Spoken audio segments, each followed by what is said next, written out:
Paramore and Still Into You on BBC Radio Norfolk. You're listening to BBC Upload. Sophie Little with you until 8 o'clock tonight. I'm joined now by Film East programmer and Film East online editor-in-chief, Shelby Cooke. And in a few minutes' time, we're going to be hearing a feature uploaded by Shelby and Film East, which explores female representation in cinema. But first, we've got her on for a chat about who they are and what they do. Hi, Shelby.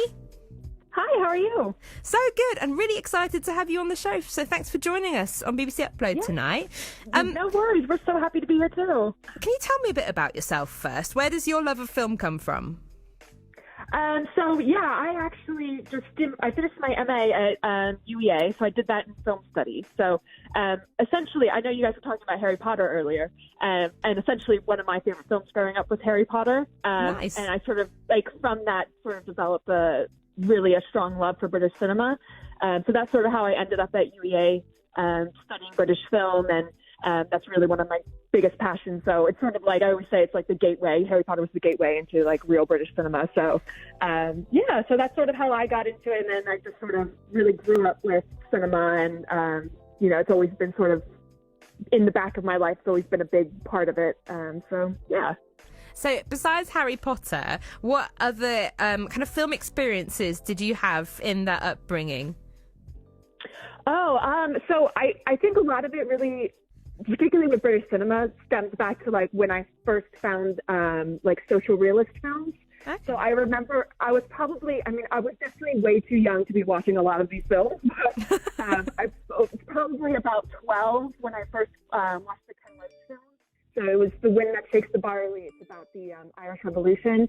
And I just remember being like so blown away by how real and how visceral it was, and how absolutely like captivating it was, that it could just really reach into your soul, and you could really feel it, even though I'm not Irish and I don't live in 1920s Ireland and I'm not part of the revolution. But so definitely like the social realist films. That's sort of how I got onto my wanting to do a career in sort of the British industry, and wanting to work more in like research and academia and things like that. Amazing. Wind That Shakes the Barley, is that with Cillian Murphy? That one? Yeah. Oh God, yes, I absolutely love that film. Brilliant. Yeah, it's a brilliant film. Let's go to Film East now, Shelby. What is it? So Film East we're a young film programmers group. We're started by the Film Hub Southeast, which is part of the Independent Cinema Office.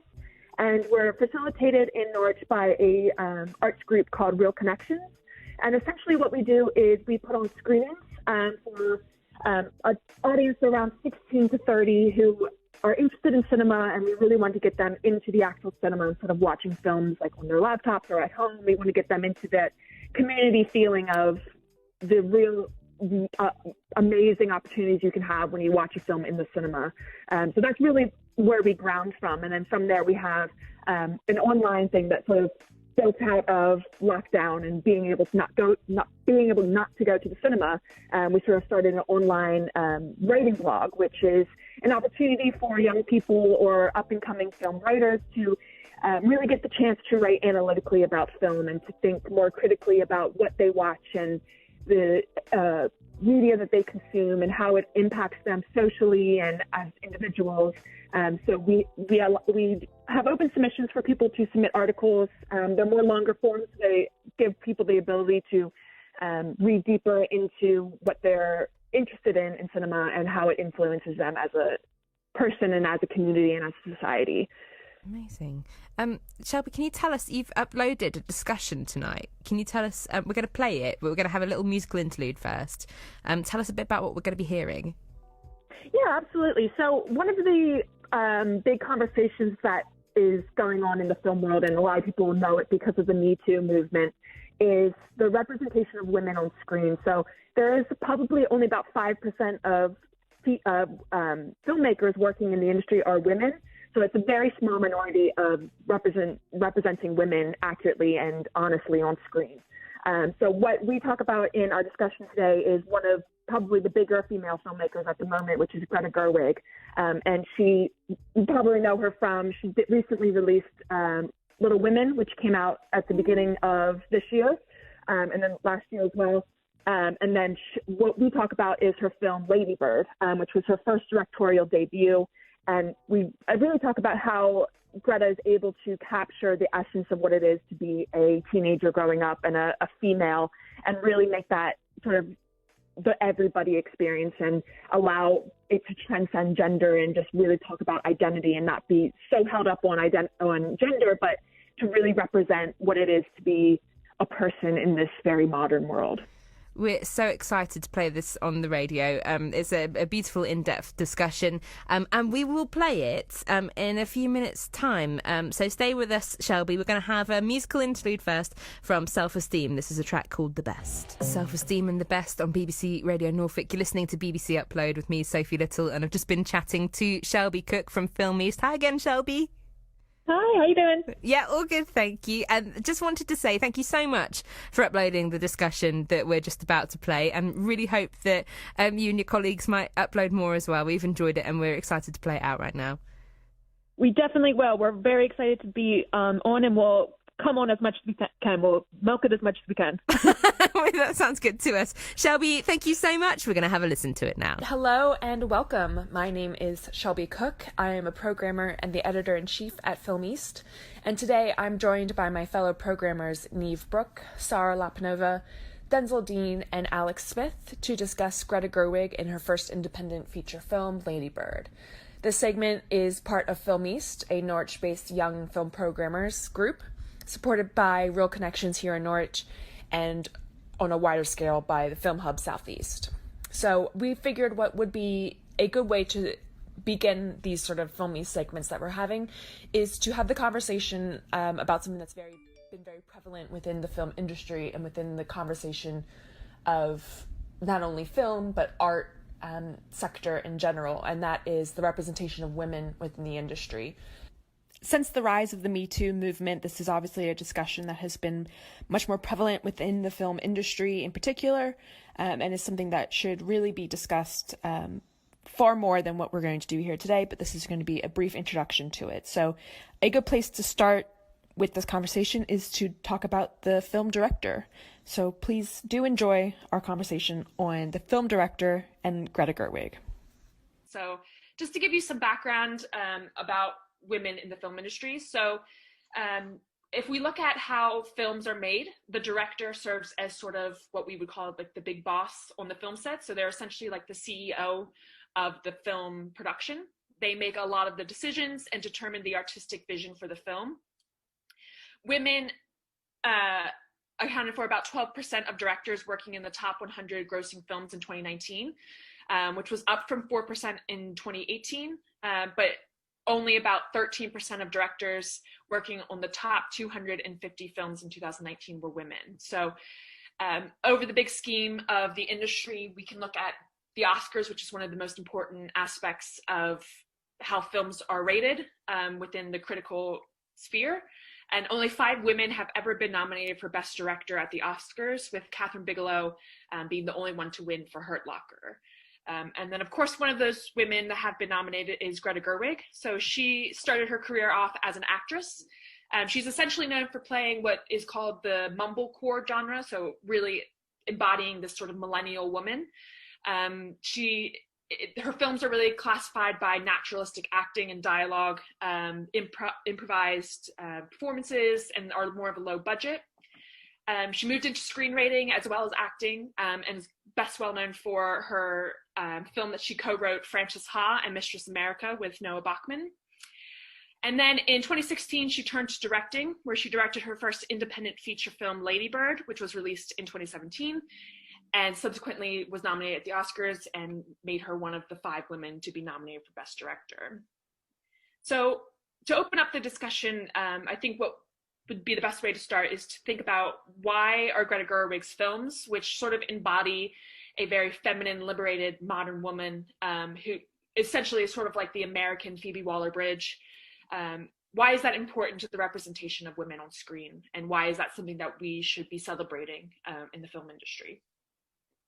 Well, I think it probably goes back to this discussion about like the ratio of female directors to male directors, that there's been years and years and decades where films aimed at women were predominantly made by men and from a man's perspective.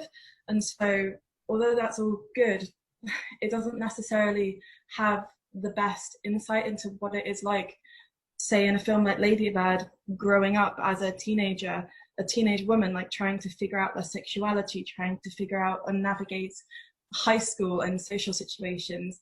And so having a female directing is one of the best ways to really represent that, because she has first-hand experience. Yeah, I find with Greta's films, I find them actually like they really are quite reminiscent of my experiences. I really identify a lot with her characters and a lot with her, the way she represents women. At times I feel like it's almost an attack on me as a person because they're just too real. So I think what is really great about her films as a writer and as a director is that she really shows women as real people and not stereotypes, which is often what we get a lot with female characters that are written by men. So she really shows a woman as being flawed and damaged, but independent and self-sufficient. Whereas a lot of the times when you compare, one of the bigger names, obviously for women directors, is Catherine Bigelow, who a lot of her films are very male-dominated, and they have a lot of discussions on themes of masculinity, where a lot of her films don't focus on femininity and women, whereas what separates Greta is that she's very much about the female experience. Just going off what you said, Shelby, I always find that Greta Gerwig's films are almost naturalistic. Like, they're not like characters, they just feel like watching almost a documentary. And it's not even like, I find they're just human beings. It's not whether it's a male or a female, because I was just thinking Birds of Prey. We live in an age post-Me Too where feminism is a real part of cinema now. And it's so overtly like, we're better than men. And that's not what life is about. Life is about being a human being. I feel like Greta just understands that and shows us female characters that are human and not just women. And I just think she's absolutely incredible. Yeah, absolutely agree. I think also, like, for me personally, when I went to see it at the cinema, it was such a like incredible experience to me. I thought it was so hilarious.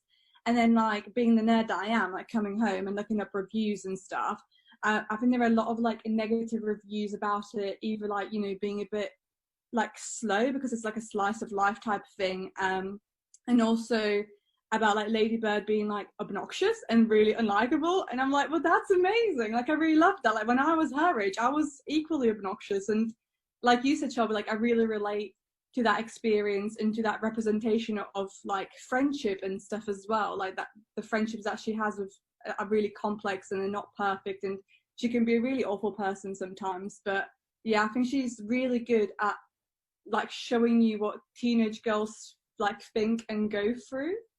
But yeah, not necessarily like everyone understands that, of course, because there's been quite a lot of like negative reviews that I read and I was like, no. Yeah, so I think that's a good segue into, so we're going to spend some time discussing Lady Bird. In case no one saw it, essentially the summary of the film is it follows Saoirse Ronan, who plays Christine Lady Bird. She decides to call herself Lady Bird. That is her self-proclaimed name. And it's her final year of high school as she goes into college. And it essentially tracks her as she applies for different universities, and her sort of journey in finding herself and finding her place in the world. There's a big theme around where she lives in Sacramento in California, where she feels like it's a really small town. It's very suffocating, and she wants to go to the East Coast where quote unquote culture is. And it's really revolves around her relationship as a woman with her female friends, with boyfriends, with her mom, especially, is the big center of the story. So it's really this big representation of the naughty teens. So it starts in 2002, just after 9/11. And there's a big cultural set around not wanting to go to New York with terrorism and this sort of fear that's lingering within American society. And then, like you said, Sarah, it does really represent the female experience and sort of her representation going through life as a high schooler. So I think one of the questions that does come from Lady Bird, sort of on its surface, it does sort of play as a lot of other standard coming of age films. So a lot of times what, you know, you could relate it to is something like Mean Girls, which is also about a high school teenage girls. So what separates Lady Bird from something like Mean Girls or other coming of age films? It feels like there is such a level of like almost awkward and cringe. Like, we've all been they're like, we've all had that I'm different, I'm so quirky, I don't fit in this town. And I feel like because everyone can relate to that so much, Greta Gerwig directs with such like a brutal honesty that Mean Girls is played as a joke, whereas this is like you're feeling it with Lady Bird, and you can just feel like, oh, she's going to regret this. Like this is like, you're making so many bad decisions, and it just feels, again, so honest. Like it just feels like you're watching someone's life. I also think that the vital difference between the two, I mean, there's many differences, but also the representation of class within Lady Bird as opposed to something like Mean Girls, because in Mean Girls, like, everyone is pretty rich. Even the Lindsay Lohan character, like, she has had a different life, but you look at the house and her family, they're still like very well off. It's just rich and richer. Whereas in Lady Bird, you know, she lies about where she tries to branch out and make that new friend. She thinks that being with the like rich crowd, and it's kind of like that aspirational thing that it falls flat. Like there's a lot of kind of feeling she has a lot of ideas and being let down and kind of figuring out what is actually important to herself. And I love the way that it focuses on there's so much strife within the house that is just focused around money. Like all the drama and just the stress that you pick up on, and that the relationship with her mum is so under pressure purely because her mum is trying so hard to not let on in the dire straits in which they live. Yeah, I think it's also very realistic in terms of expectations and the lives that we imagined for ourselves as teenagers, and then what that actually means. And I think it delves into a much deeper level into like breaking those expectations and like learning how to deal with reality. And I really like the fact that in Lady Bird, like, stuff doesn't always work out, and like, you know, the boys that she fancies, who she thinks is going to be like her big crush, and like her first love doesn't work out the way she wants it to be. And when she does move away finally, it's not this like the first day, I mean, surely it gets better, but like the first day is awful, and she's kind of looks lonely and sad. And it's the fact that, yeah, your life's not always what you dream it to be. So it's got that really nice level of reality in like a bittersweet way. Yeah, what I found, I rewatched it the other day, and it was the first time I rewatched it since seeing it in 2017. And, you know, just really acknowledging, because obviously I've been through a lot in the past 3 years. The entire world's been through a lot in the past 3 years. But a lot of growing up has happened for myself personally in those 3 years. And going back, thinking about when I originally watched it, I really identified with Lady Bird, because I was like, oh, you know, she's different. She wants to get away. She wants to leave her small town. You know, I really felt that too. And I was really like, oh, you know, I think the first time I didn't really find her as annoying as I did the second time. Because the second time I watched it, I was like, oh my, she is so mean to her friends. She's just a terrible, nasty person. She's, you know, doing all of these really horrible things. And I really identified a lot more with the mom. And that situation more than the first time. I was just like, oh, I just feel so touched by Lady Bird.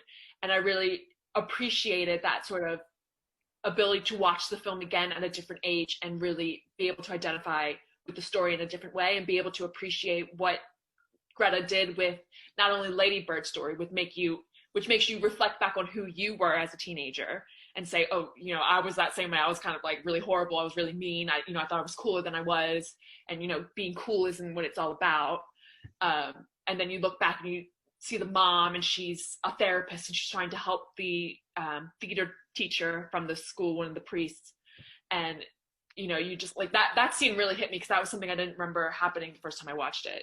And just seeing that, because the whole story revolves around Lady Bird and her as a person. And you're just like, she's so selfish. Like, why is she so mean? Yeah, she's really self-centered. And I think it's really interesting that you can watch this coming of age film, which is directed for a certain group age. But unlike most coming of age films that I've watched, I come back to this and I feel like you just said, there's other stuff that you can relate to, and you can still really love it from a different perspective. Whereas with some other films, I feel like I've outgrown them. And when I go back to watch them, I don't feel that connection with them anymore, because I'm not in that age group. I'm not in the target demographic. But like with Lady Bird, I feel like it's such a good film because it does have something to offer to the people who are in that age range as Lady Bird is, but also to people who are older, and I think that's really nice.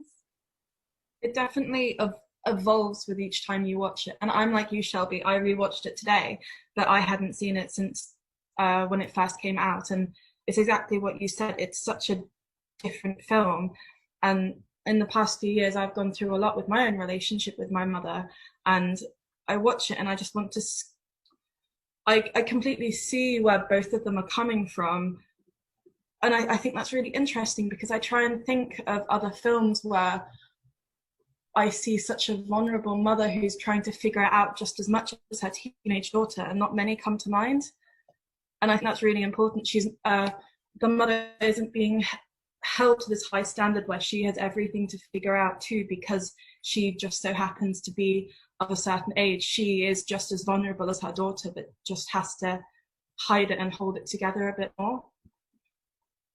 So I think that... Oh, carry on, Shelby. Yeah, Sorry. I was going to say, Denzel, as the resident male in this group, how, because you've expressed that you really enjoy Lady Bird as well. So obviously we've all expressed, we have a lot of understanding between, like, because we were teenage girls at one point, we have that relationship with our mothers. How do you relate to the film as a man?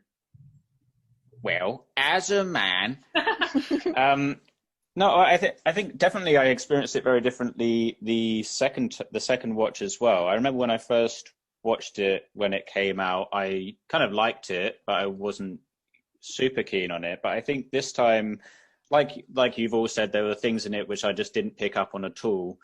And in particular, some of the kind of like existential elements of it, like there's the scene where she's trying on the prom dress, where like that had like that hit me really hard, because I have a very specific memory of when my sister was buying her prom dress and I went with her, and it was her and my mum, and they had a pretty fraught relationship, and so it was really tense.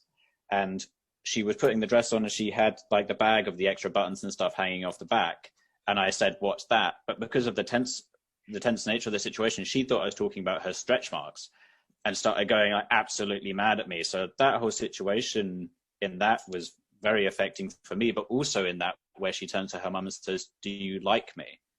Do you like me as a person, as opposed to your child, your own child, and liking that child as a person are really different things." And I think that is like, it really like got me, because I think as you get older, you do start to become more liked by your parents as an individual. But I imagine like I would have hated me as a teenager. I did hate myself as a teenager. I think we can all identify with that. Yeah, no, I mean, I agree. I think what makes the film so important and so real is the fact that you can identify